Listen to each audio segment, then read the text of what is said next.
عذاب باشینه آب میشی مثل کارامل فلسفه دنیا دو روزه هر شبش کنیاک دوده اون دختر هم بازیمه هر جا میره برنامه برف بازیه چند ماهیه میدونه شب با کیه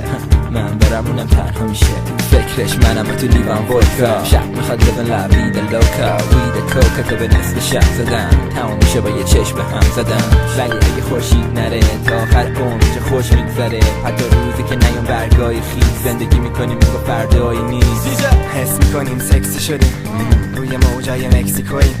لم بدیم روی شنای ساحل دریا رو میبینم تو چشای ساحل میگم اولالا برم قربون اون پاها پرشری برای کار زرد رو میخوریم و میکنیم برف رو عشق همینه زندگیمون میخوام غیر بدی روم در گوشم بگی کس خار زندگیمون میاد روزی که دوتا میمونیم خماره دوست دیگه تا ونوس میره صدای تابستون وقتی پام زیر سر جایی بالش بود ولی نه ما دیگه هرچی بگیم بهانه است آسمونمون آبی مثل مدیترانه است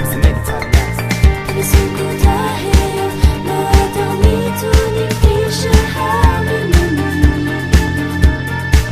دوستای صمیمی کارای قدیمی بسون کوتاهه ما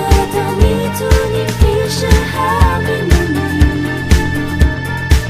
دوستای صمیمی کارای قدیمی اینجا ما همینه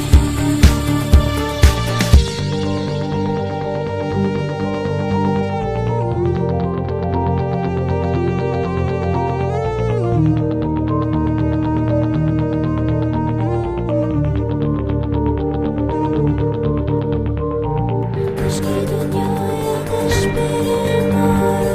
نبینیم تو